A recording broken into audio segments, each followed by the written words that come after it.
जरूरी सूचना है आप सभी स्टूडेंट्स के लिए, स्टडी फॉर सिविल सर्विसेज का Android app Google play store में आ चुका है, उसको प्लीज तुरंत इंस्टॉल कर लीजिए। और अगर आप स्टडी फॉर सिविल सर्विसेज के सिर्फ ऐप से कोई भी कोर्स, कोई भी पीडीएफ परचेस करते हैं तो उसमें अप्लाई कूपन, अगर आप ज्ञान सर जो है आप उसमें अप्लाई करते हैं, ये कूपन कोड है, तो उसमें 20% फीस तुरंत माफ हो जाएगी, मतलब 20% डिस्काउंट तुरंत उसमें लग जाएगा। ज्ञान सर लिखना है, नॉर्मली ज्ञान सर स्मॉल लेटर में है सब कुछ, कोई स्पेस नहीं, कोई कॉलम नहीं, सिर्फ ज्ञान सर, GYANSIR। इस तरह से अगर कूपन कोड लगाते हैं आप ऐप में बाई करने से पहले, जो अप्लाई कूपन वाले में आता है, तो 20% का डिस्काउंट तुरंत मिलेगा। वीडियो देखिए। तो दोस्तों हम लोगों ने मॉडर्न हिस्ट्री की टॉपिक वाइज सीरीज जो है वो स्टार्ट करी है आपकी, ठीक है। और देखो इस वीडियो में हम लोग बात करेंगे जो लैंड रेवेन्यू था ना अंग्रेजों के ज़माने में, क्योंकि इससे क्वेश्चन जो है इंपॉर्टेंट है। देखिए इसके पहले हम लोगों ने बात करी है आपके जो 1857 का आपका विद्रोह था, 1857 की जो रिवोल्ट थी आपकी, उसके बारे में बात करी है। और जितना प्री एग्जाम के लिए, यूपी पीसीएस प्री के लिए जरूरी फैक्ट है, सिर्फ उतना ही हमने बात करा था, ठीक है।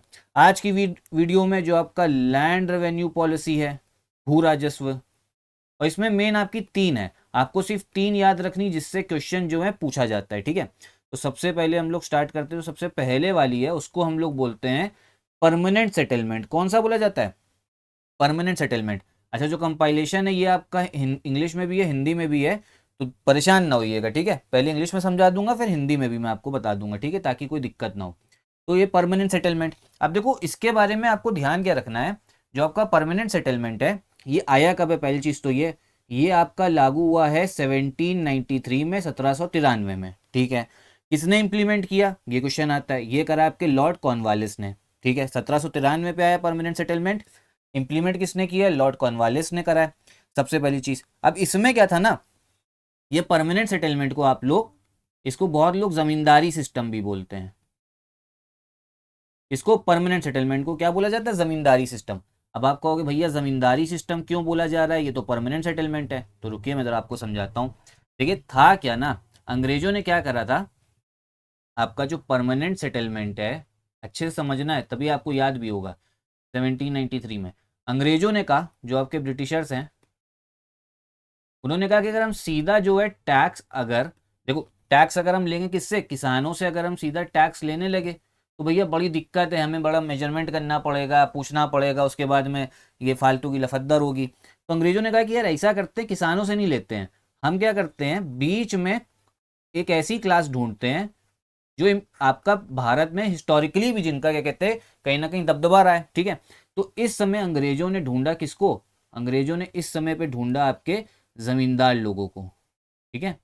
इसको ढूंढा जमींदार को, और जमींदार से बोला तुम क्या हो? तुम हो आप मालिक, आप मालिक हो जमीन के। अब करना क्या है, आपको अलग अलग गांव से टैक्स लेना है। तो ब्रिटिशर्स ने बोला कि जमींदार को हम तुम्हें पावर दे रहे हैं, तुम जो है टैक्स वसूलो। किससे वसूलो?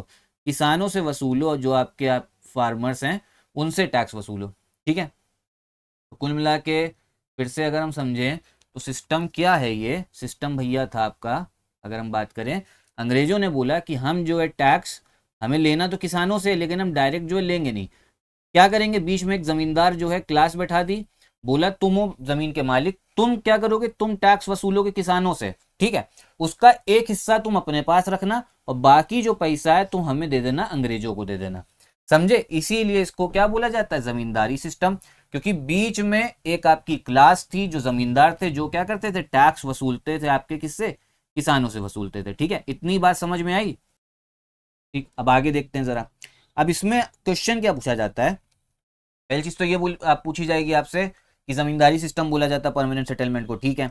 इसमें जो आपका टैक्स था ना, जिसको रेंट भी बोला जाता था, वो फिक्स था, उसको फिक्स करा गया था, तभी परमानेंट स्थायी बंदोबस्त है।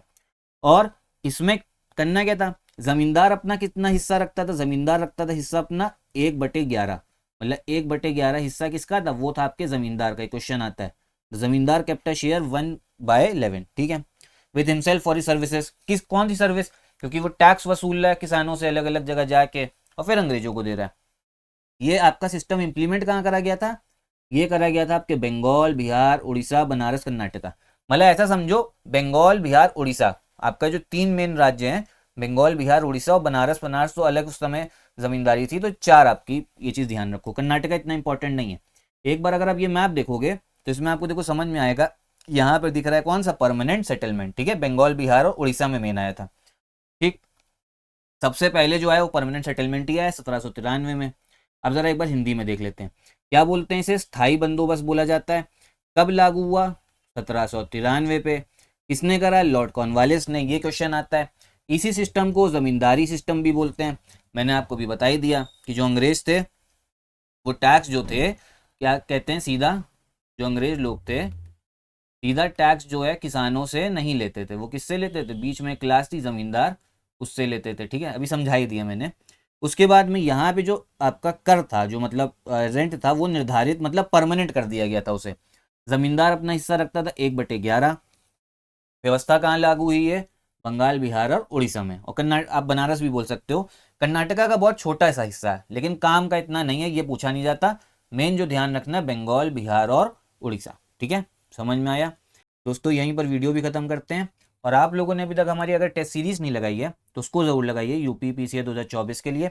बिल्कुल लेटेस्ट ट्रेंड और पैटर्न के हिसाब से आपको पता लगेगा कि तैयारी कैसी चल रही है, कितने क्वेश्चंस आप कर पा रहे हो। क्योंकि कट ऑफ अगर निकालना है तो 95 क्वेश्चंस जो हैं वो आपको नेट में सही करने होंगे, क्योंकि 2023 में 94 क्वेश्चन का कट ऑफ गया था। इसके लिए टारगेट कितना करके जाना है, कम से कम 110 से लेके 115 क्वेश्चन, क्योंकि नेगेटिव मार्किंग भी होती है। तो टेस्ट सीरीज ज़रूर लगाइए, फुल लेंथ टेस्ट भी आपको मिलेंगे उसमें, जैसे पेपर आता है, और आपको वो भी क्या कहते हैं टॉपिक वाइज भी मिलेगा। और क्रैश कोर्स भी स्टार्ट हो गया, आप उसको भी ज्वाइन कर सकते हो।